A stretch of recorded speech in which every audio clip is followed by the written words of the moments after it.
Good morning, Shabbat Shalom, and welcome. Thank you so very much for joining me today. I'm excited about today's class. I'll be sharing a few things with you on a subject that we feel like we know all about. We have all the answers. We know the story. We've got it. We just can move on to something else. But we're taking a new look at the Pentateuch. We are in the book of Numbers, Bamidbar. We're in the fourth reading. The fourth reading is known, according to the annual cycle of readings, as Shalach. Shalach means to send. We cover in this class Numbers chapter 13, 14, and 15, plus other texts before and after, which help us to gain insight on those three chapters. Now, what I will tell you is that two of the chapters 13 and 14 of Numbers, make an obvious connection. In other words, when you read chapter 13 and 14, they make all the sense in the world. They go together. It's talking about one subject primarily and one subject only. And then chapter 15 comes across, if you read it carefully, particularly if you follow along, you read chapter 13, 14, and then you get to 15, what you find is that 15 feels as if it's somewhat intrusive. And so there are some things which, or at least a part of it feels that way. And here's why I say that. In one text in chapter 14, and we're going to go through this very carefully, but just to make my point, chapter 15 introduces the subject of various sacrifices, and it follows the narrative of chapter 13 and 14. Then all of a sudden, it begins to talk about sacrifices. Now, right before it talks about these sacrifices, it says very, very clearly that you are not going to enter the land. Not one of you, not one of this generation will enter the land. And then chapter 15 has this section. It says, look, when you get into the land. Now, the obvious answer to that most people would give, particularly from an apologist standpoint, is, yeah, it's not talking to the generation that's not going to make it in. It's talking to another generation. We're going to look at that. We're going to tackle some of the big questions. We're going to get into some things which might be a bit controversial. They shouldn't be, but they might. And I look forward to going through that very carefully. There is, however, I will say this about chapter 15. There is one linguistic connection between the story, the narrative in 13 and 14 and chapter 15. There's one pericope, one paragraph that contains one word that if you look carefully in the Hebrew, you see how it ties to the narrative that we're going to be talking about. What are we talking about? Shalach, reading the Pentateuch, reading Shalach, contains a narrative, a story known by most as the story of the spies. And this is the story as we've come to know it.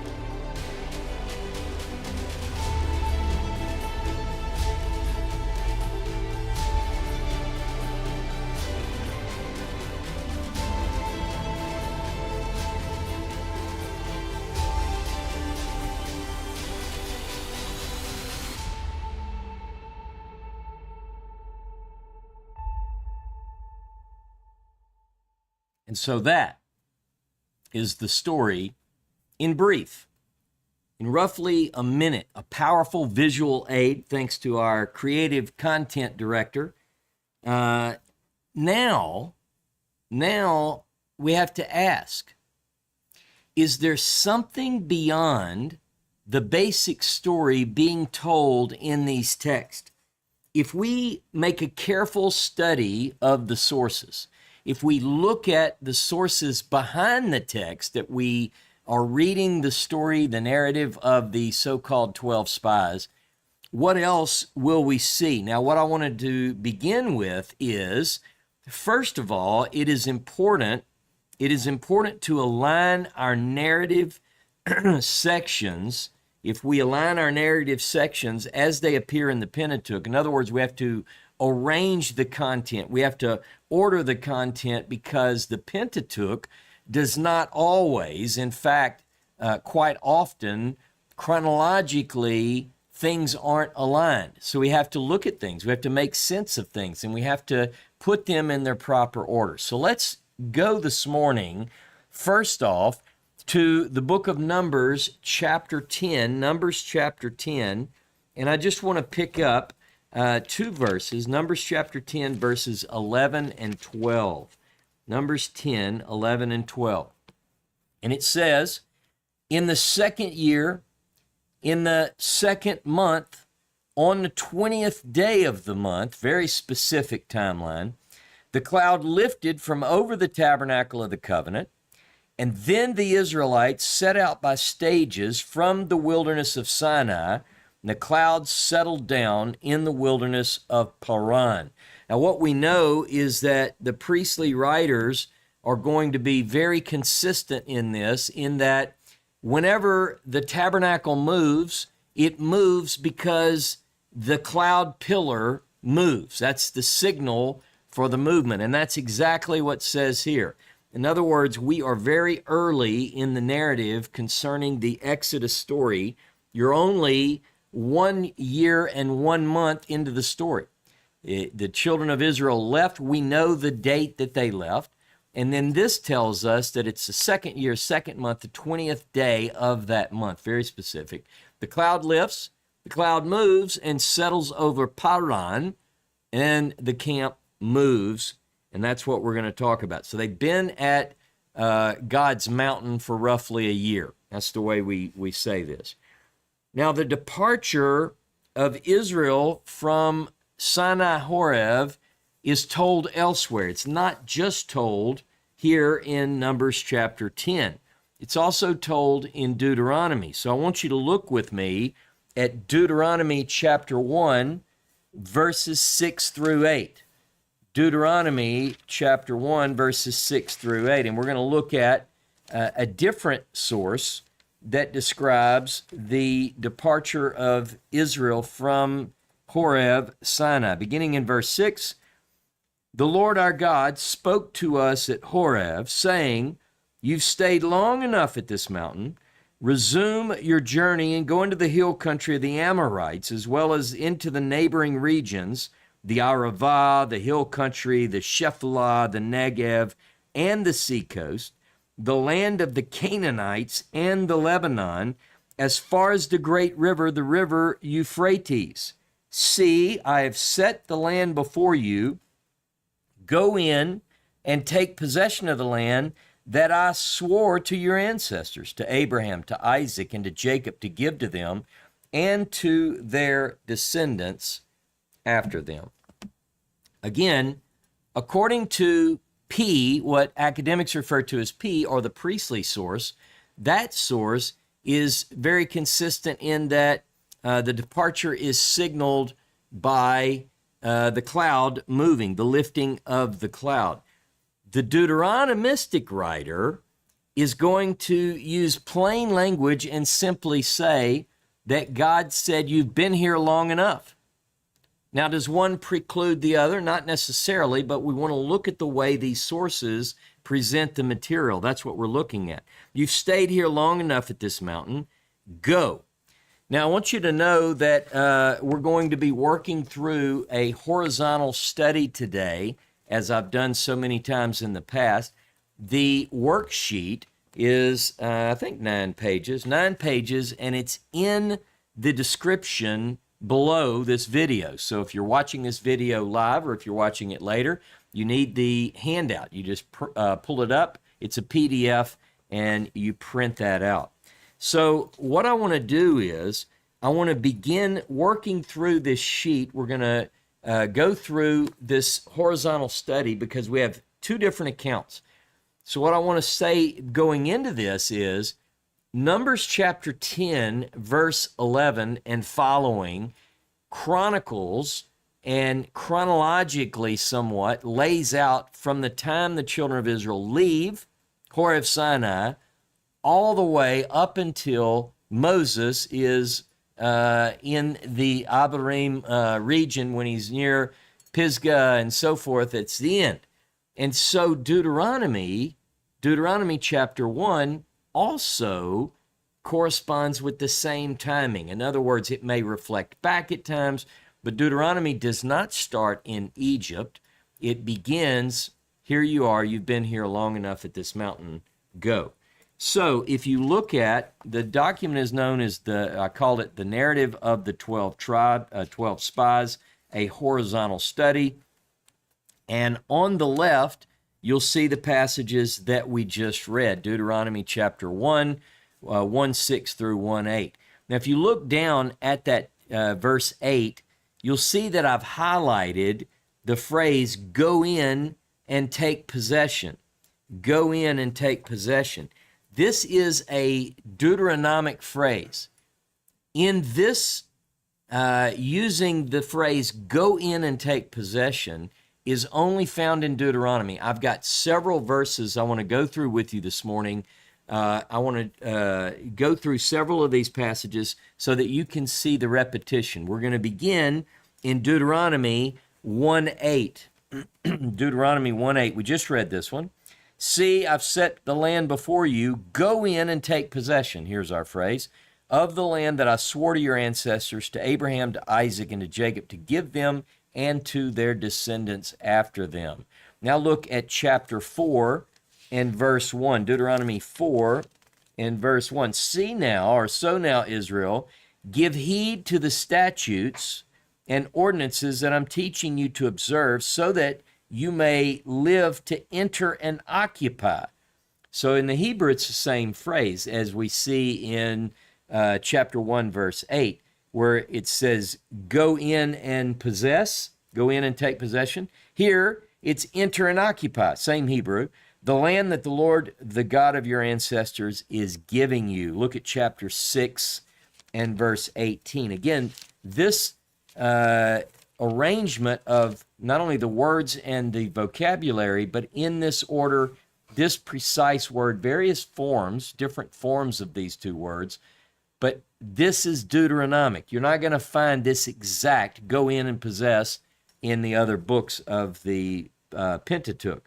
So in chapter 6, verse 18, do what is right and good in the sight of the Lord, so that it may go well with you, and so that you may go in and occupy the good land that the Lord swore to your ancestors to give you. Look at chapter 8 and verse 1. This entire commandment that I command you today, you must diligently observe, so that you may live and increase and go in and occupy the land that the Lord promised on oath to your ancestors. You see the consistent themes here. Chapter 10 and verse 11 of Deuteronomy. It says, get up, go on your journey at the head of the people, that they may go in and occupy the land that I swore to their ancestors to give them. Notice the repetition of go in and possess. Go in and possess. This is sworn by an oath. Go in and occupy. Verse 8 of chapter 11. Keep then this entire commandment that I'm commanding you today, so that you may have strength to go in and occupy the land that you are crossing over to occupy. Again, over and over, the repetition, go in and occupy, go in and take possession. This is a command. It is tied in such a way so specifically throughout primarily the book of Deuteronomy. We know that this is the objective. Part of the objective of the Exodus is not just to bring them from Egypt. Obviously, the biblical message says to another place. to another place. You're going to go in and take possession. Now, there are three other verses which are a variation of go in and take possession. These three verses are go up and take possession. Very close. I'm not going to read Deuteronomy 1 and 21, but you can see on the screen, that's one of the verses. Another is Numbers chapter 13, verse 30. We're going to get to that. What I want to do is go to Deuteronomy 9 and verse 23. We're going to pick this one up. Deuteronomy 9:23 says, "And when the Lord sent you from Kadesh Barnea, saying, Go up and occupy the land that I have given you, you rebelled against the command of the Lord your God, neither trusting him nor obeying him." So, at the outset, I want to establish that the objective, the mission that God had for his people, for the children of Israel, is that they would go up from Kadesh Barnea and take possession of the land that he swore in an oath to give to the fathers. That was the charge. And here we read that they refused that. They were unwilling to execute the plan, the objective. What did they do instead is the subject that we're going to talk about. Basically, it says that they did not trust God, and so now we're left with figuring out what happened, what derailed the plan, and what did they choose to do instead. So now I want to go back to the book of Numbers. I want to go to Numbers chapter 10, and we're going to pick up in verse 29. Numbers 10, beginning in 29, I'm going to read through verse 32. And it says, Numbers 10:29, "Moses said to Hobab, son of Ruel the Midianite," Moses' father-in-law, "We are setting out for the place of which the Lord said, I will give it to you." Now, so in other words, this is in the context. It's the same chapter, the departure from Horeb Sinai. Imagine if we're to trust the priestly numbers, 603,550 males plus women, children, a couple of million people are scurrying about and they're getting ready to leave the camp of Horeb Sinai where they've been for about a year.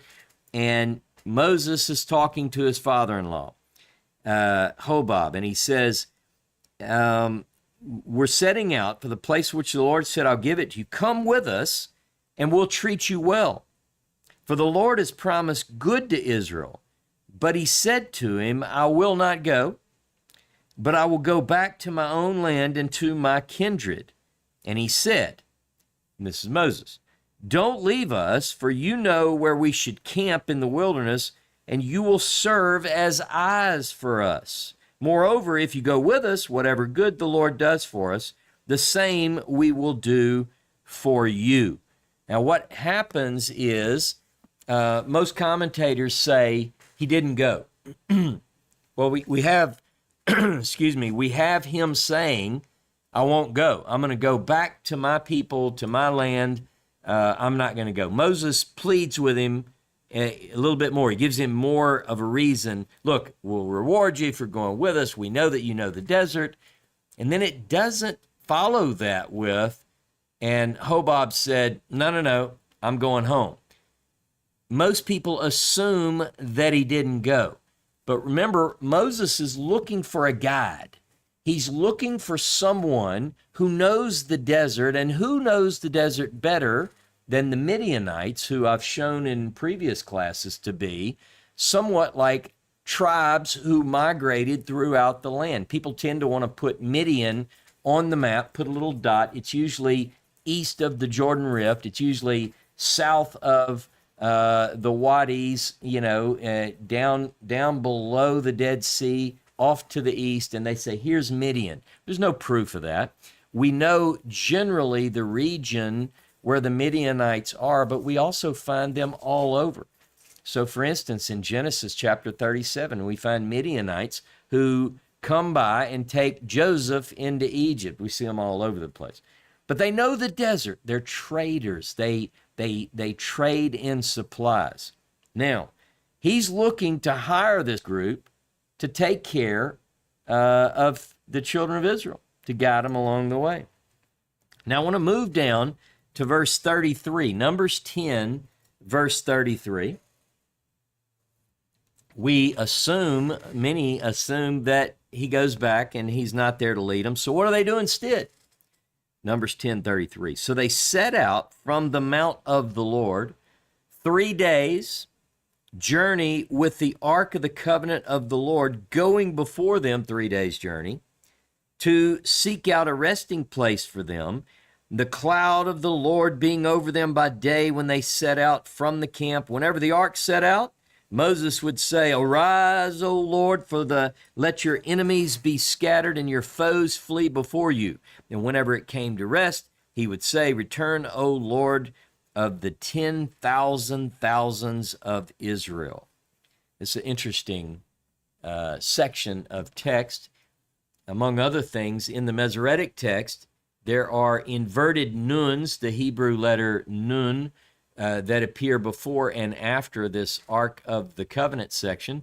And a lot of people, even in the rabbinic notes, have proposed that this is a signal that it's out of place. It's out of place. But be that as it may, what I find interesting about this is the use of a particular word.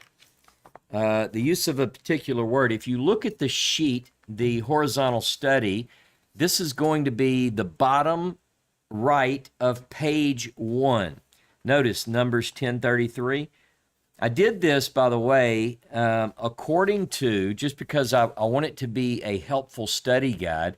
It brings in even academic assessments of the text. So green, you'll notice at the top of the page a key. And at the top of the page, you'll see that anything in gray, you see the little legend at the top right? If it's gray and says spy out or something similar, I put the Hebrew word there we're going to talk about momentarily. But you'll see that I gray and highlight gray every time this particular Hebrew word is used, translated something like spy out. You'll notice that green represents J, according to academics. This is a J text. You'll notice P for the priestly text, Deuteronomy 1, and then the redactor is R, highlighted in blue. But we're not going to get into all that for the class. This is going to be part of an after-class discussion. But what I want you to look at again is in verse 33, it says that they set out this 3-day journey with the Ark of the Covenant of the Lord going before them 3 days' journey to seek out a resting place for them. Who is seeking out a resting place for the children of Israel?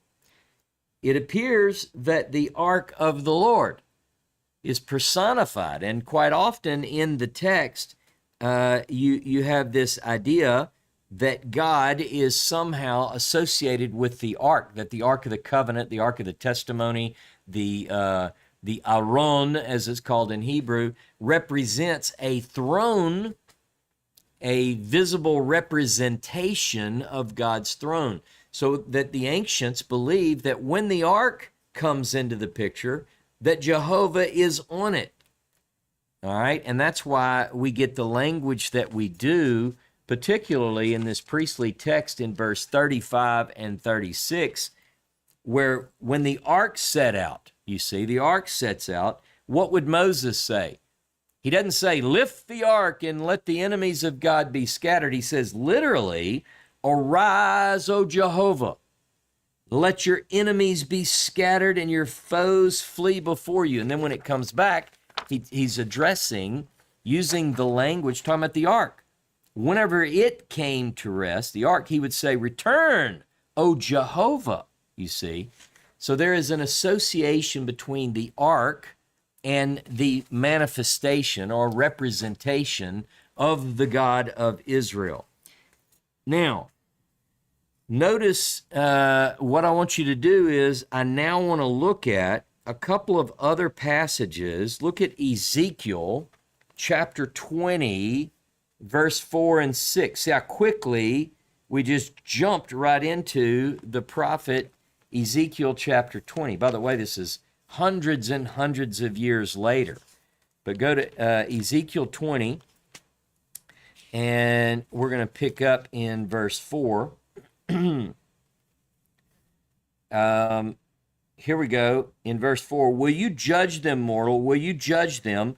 Then let them know the abominations of their ancestors, and say to them, thus says the Lord God, on the day when I chose Israel, I swore to the offspring of the house of Jacob, making myself known to them in the land of Egypt. I swore to them, saying, I am the Lord your God.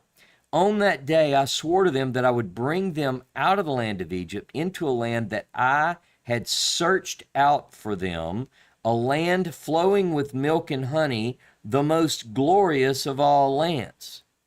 Now, according to Ezekiel chapter 20, this is the Lord. This is God speaking.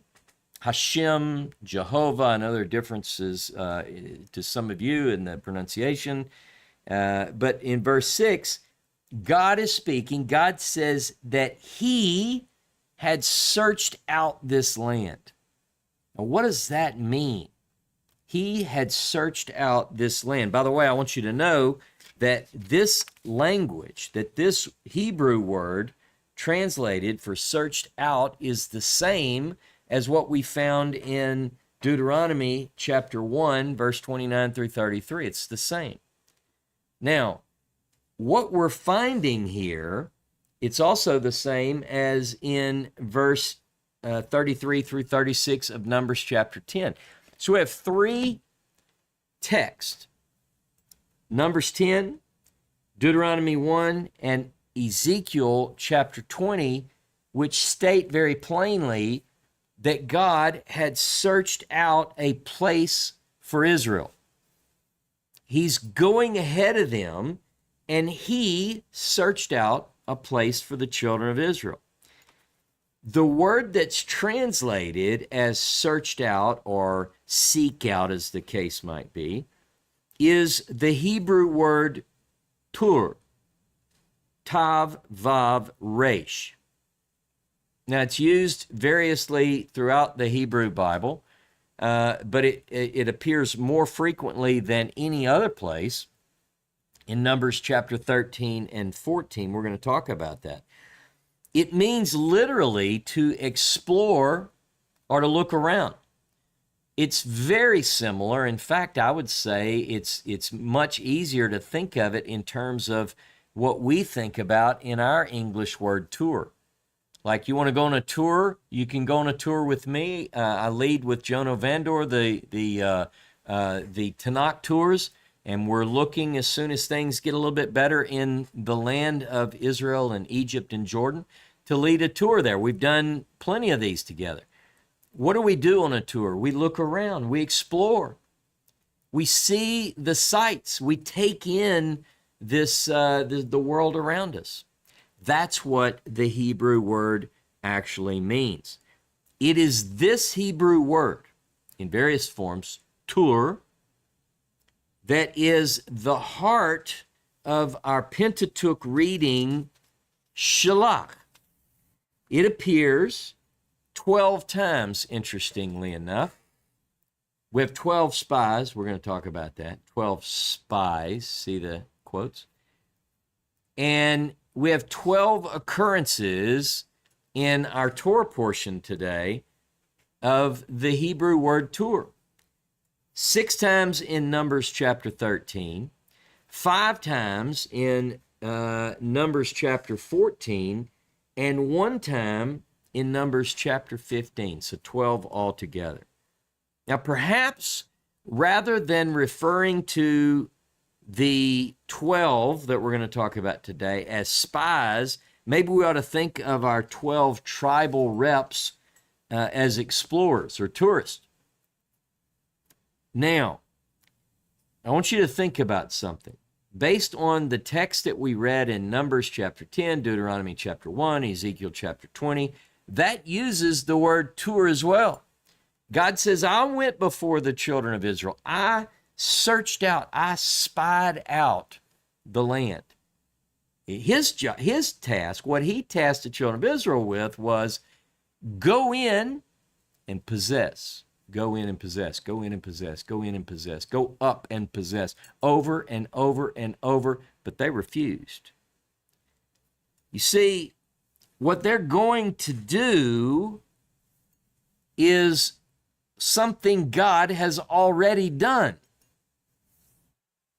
The question I have is this: was it then necessary for 12 men to explore the land? Was it even necessary? And some of you might say, well, sure it was. Was it? God did it. Do we need to go behind God and do things again? Is that what the text is trying to teach us? You see, in a way, we're familiar with 12 spies. The 13th was God. We could say the first. But either way, in number, God also did what they later do. You see, they were to go up and possess the land. They refused. It says, the text tells us, they were unwilling to do this. So what did they do instead? Let me ask you this. Whose idea was it to send spies? The Bible actually tells us whose idea it was to send the spies. Now, the answer to that question, it depends on which source you read, because we've got two different answers to that question. What are those two answers? I want you to look with me at your handout. Again, if you have not yet opened it or downloaded it, it's in the description below. It's a document called The Narrative of the 12 Tribes, Spies. I keep saying tribes. The 12 Spies, a horizontal study. And this is page 2. And what I want you to do is look. I've placed Deuteronomy's version on the left, in the left-hand column, and I've arranged this so that similar language and compared and contrasted language, different readings based on the source here, stands out, if you will. So look at the left. We'll do Deuteronomy 1:22. All of you came to me and said, let us send men ahead of us to explore the land. Now, look over to the right-hand column. This is from Numbers chapter 13. The Lord said to Moses, send men to spy out the land of Canaan, which I am giving to the Israelites. So the question becomes, now some people, and look, I've read the accounts where people go in and they look at solutions. They come up with solutions. The rabbis worked on this for hundreds and hundreds and hundreds of years, and many others have done as well. Apologists say, well, there's no discrepancy there. It's just, it's just a different way. It's alternative facts, or it's a different way to put it. But what I want you to do is see these as we work through. You'll see that they are different sources. Let me give you a couple of other points. One more time, just look so that you're not confused. The upper right-hand corner of every page, you'll see a legend that tells you what you're looking at. One of the key things I want you to see is the verbs spy out. The Hebrew for spy out is going to be grade. So if you look at our two columns again, Deuteronomy 1:22 versus Numbers 13:1, you'll see that the language is different. In the Hebrew behind Numbers 13 verse 2, spy out, that's our word tour. Send men to spy out the land of Canaan, which I am giving to the Israelites. That's our word. But if you look at Deuteronomy 1:22, send men ahead of us to explore the land, different Hebrew word altogether. We're going to make some sense of that a little bit. But in these two texts, if you look at them side by side, Deuteronomy's version, it is presented as the idea of the people. This is, by the way, first person. Moses is speaking according to the text here. He says, all of you came to me, first person, and said, let us send men to spy out the land. Whereas in Numbers, it's third person, the Lord spoke unto Moses and said, send men to spy out the land. Now, both of these, I want you to recognize that both of these, whichever one you look at, they follow text where God has already spied out the land. The question becomes, does it make sense? And this is a question. Does it make more sense that the people, after God had already spied it out, he expected them simply to go in and take possession? Do we think that God would say, I tell you what, go ahead and send men to go spy out the land and look at this because I want you to go see what the land has? Or does it make more sense that God said, just go in and take possession, don't be afraid, don't be fearful? And they said, I think we'd rather send some spies to go look at this. Now we're going to see, how does God react? Does God react to this situation in a certain way that indicates that he supported this whole thing or not? Now, again, you're going to work through this on your own. I want you to spend some time as you choose on this document, because I'm only going to hit a few high points. So we're going to work through quite a bit of this. Look at page 4. Page 4 on the document. And at the top left, you'll see Deuteronomy 1:26. But you were unwilling to go up. You rebelled against the command of the Lord your God. Notice this follows this scenario where they said, hey, we're going to send some spies to go spy out the land. By the way, in the Hebrew here, it's closer to the actual word spy. This is what they wanted to do. They wanted to go look at it. It's like when God tells Abram in end of chapter 11, the beginning of chapter 12, leave everything you're familiar with and go to a place that I'll show you. He just gets up and goes. He's obedient. These people of Israel here are unwilling.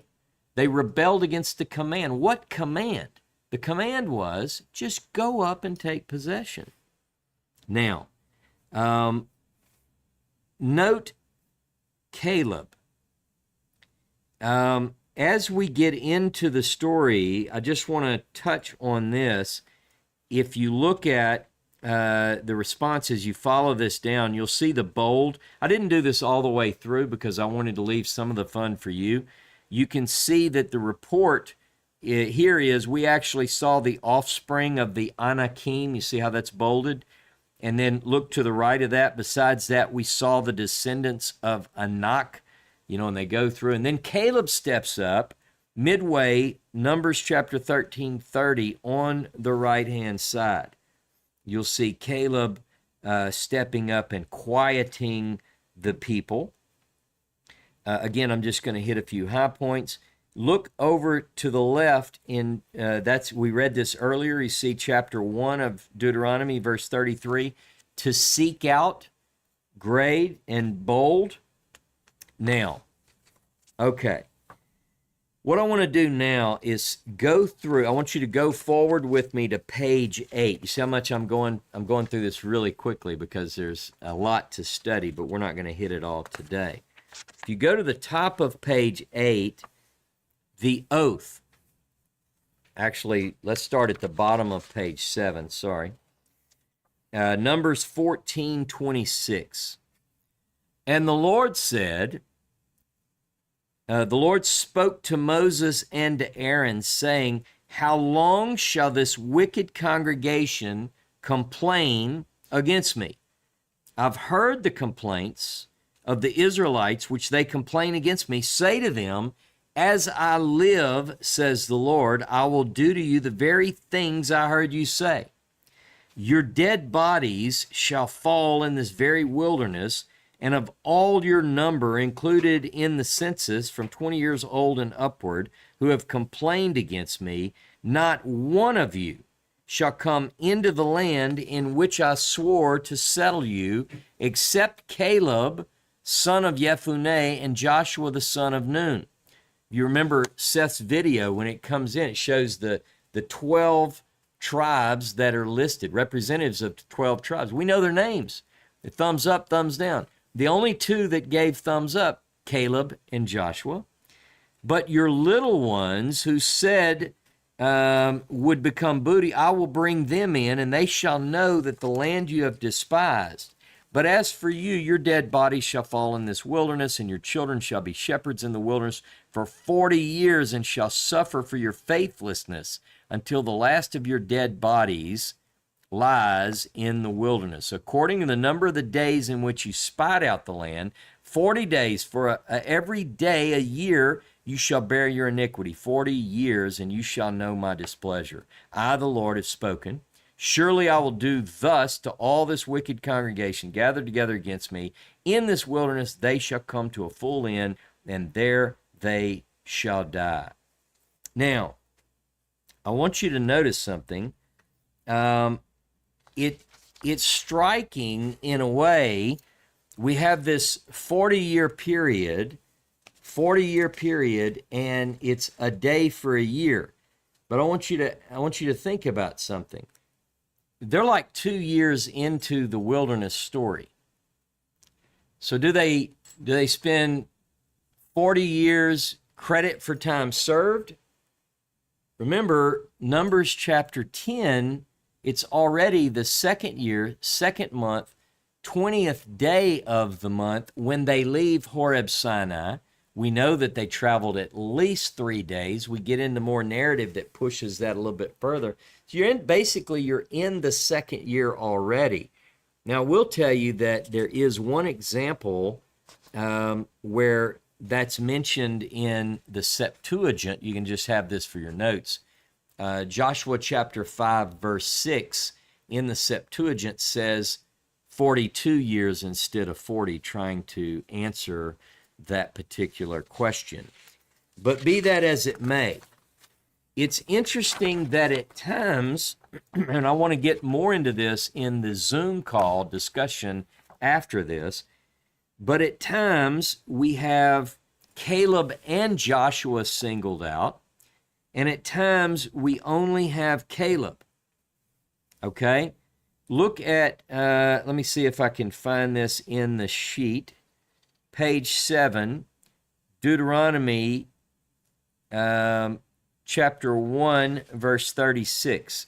Okay, so let's look at this and see who is singled out.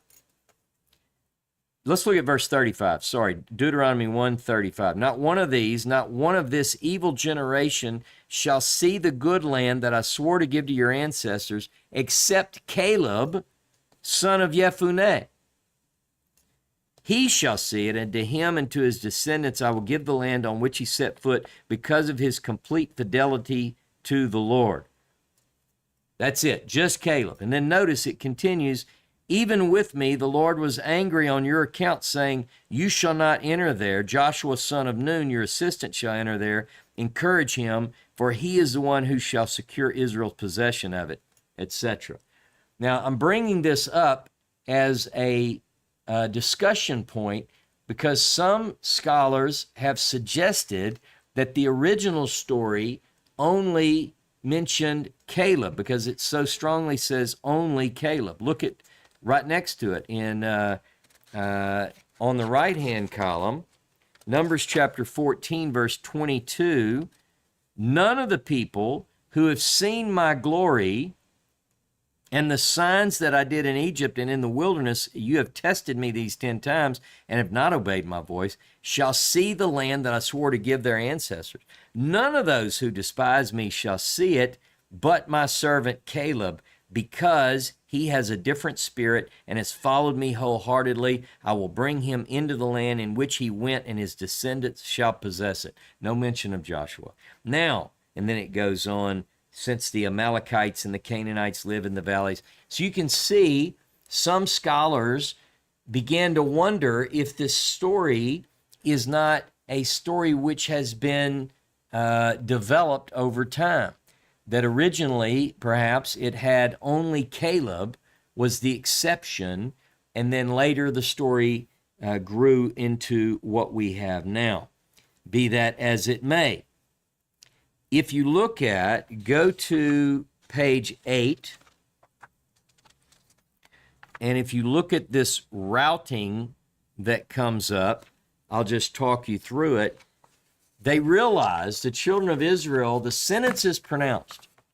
40 years you're going to wander in the wilderness, a day for a year. And so what happens is they realize that they've messed up, and they say, oh, we'll do it. We'll go up. We'll take possession of the land. And they argue Deuteronomy 1:41 and following, and also Numbers chapter 14, 40 and following.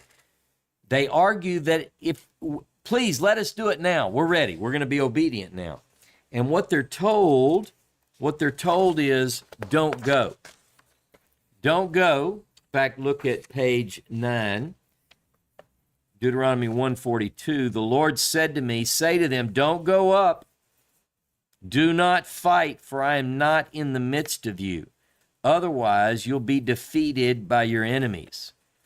Now look at to the right, look in the book of Numbers, you'll see verse 42. Do not go up, for the Lord is not with you. Do not let yourselves be struck down before your enemy. First of all, do you see how these are the same stories from different sources? They mirror one another. Look at verse 43. For the Amalekites and the Canaanites will confront you there, and you shall fall by the sword because you have turned back from following the Lord. The Lord will not be with you. Now, the question is, who is going to defeat them according to these sources? You look down on the left-hand column, it says the Amorites who lived in the hill country then came out against you and chased you as bees do. They beat you down in Seir as far as Hormah. When you returned and wept before the Lord would neither heed your voice nor pay you any attention. Now look at the column across from Amorites. Numbers, the version in J, according to the scholars, says, then the Amalekites and the Canaanites who lived in the hill country came down and defeated them, pursuing them as far as Hormah. So we've got a couple of different sources. The original plan that God had was that he had gone ahead of the children of Israel. He had gone in front of his people to search out a place for them of rest, if you will. The Hebrew word there is tur. God had toured the land. As Ezekiel puts it, the choice of all the lands, he had already toured it. He had already determined that this was the place he wanted them to be. All they needed to do was to go in and to approve by moving. Go in and possess, go in and possess, go up and possess. But they wouldn't. They refused. They decided to explore the land, not trusting God. They went to Moses, even though the land had already been explored by God, and they said, we should really appoint men to go in and check this out. Of course, when they came back, they gave a negative report. 10 of them gave a negative report and said, we can't. They saw everything that God saw. In fact, according to the narrative, Joshua and Caleb also saw the Anakim. They saw everything that those with a negative assessment saw. The difference was how they responded to what their eyes saw. 10 chose not to trust and not to execute the command to go in and possess. They said, we can't do it. We are unable to go in and take possession. And because of that, they were condemned to 40 years, roughly. Remember, it's already 2 years in, so. But the faithless, and this is a big point, the faithless explorers didn't trust God's word. They relied on what their own eyes saw. They relied on what they saw before them. And this is likely why our reading ends the way it does. I want you to look with me at the book of Numbers, Numbers chapter 15. Numbers chapter 15 and verse 37. We're going to begin in verse 37. The Lord said to Moses, "Speak to the Israelites and tell them to make fringes on the corners of their garments throughout their generations, and to put a blue cord on the fringe at each corner. You have the fringe so that when you see it, you'll remember all the commandments of the Lord and do them, and not follow the lust of your own eyes in your own heart. So you shall remember and do all my commandments, and you shall be holy to your God. I am the Lord your God, who brought you out of the land of Egypt to be your God. I am the Lord your God." When I started this class, I told you that 13 and 14, chapters 13 and 14 in the book of Numbers, were easily associated one with the other. It's obvious that they have to do with the spies, the explorers, the tourists, those who went and spied out the land. And chapter 15 seems intrusive in that the subject changes immediately. After being told at the end of 14, not one of you shall enter the land. Chapter 15 begins, strangely, when you enter the land, you're going to offer these sacrifices. I mean, it should catch the reader off guard. And then it goes through all these sacrifices. And then this section. Linguistically, there's a connection here. It sort of ties the story together. And it makes sense of how chapter 13, chapter 14, and part of 15 are sending us a single message. And here's what that connection is. Where it says to not follow after, you're going to see the fringe, and you're going to remember the commandments of the Lord and do them, and not follow, not listen. In Hebrew, it's tour, not seek after, not search after. Not your eyes aren't going to tour after the lust of your heart and your eyes. You're going to keep the commandments, and that's going to keep you from getting off. Just like 10 of the 12 followed their own eyes and led to the story that we now have in the Hebrew Bible. So what I would suggest is that there is a connection here, and the connection is the same word for tour, to spy out, to explore, is found here in chapter 15. So a real quick high-level recap. God only wanted the children of Israel to be obedient. He brought them out of the land of Egypt. He brought them to Horeb Sinai, where they received his commands. They received his law.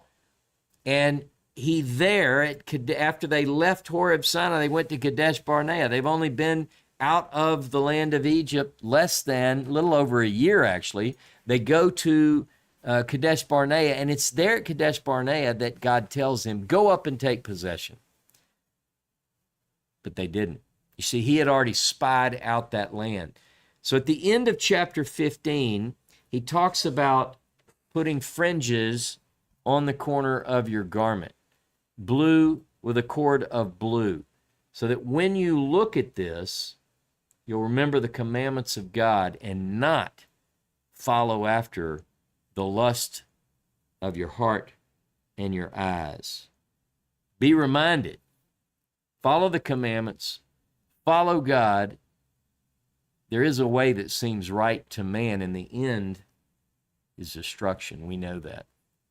If you're with me now, if you're watching this live, meet me in the Zoom. We're going to discuss this. We're going to get into the backstory. You're going to have an opportunity to have your questions. You're going to be able to challenge some of the things that I said. It's all about respectful discussion, and I hope that you can join me in the Zoom call. If you don't have the Zoom link, it's because you just found us this week. So you subscribe to the newsletter, and you'll be able to get on the list, and you'll have the Zoom link next time. If you're here, though, and you still want to watch what goes on, hang tight. You're going to be redirected to a YouTube video of that Zoom call. Shabbat Shalom, Shavua Tov. Join us next week, same time, same channel. And if you're with me now, meet me in the Zoom. Let's have a good discussion.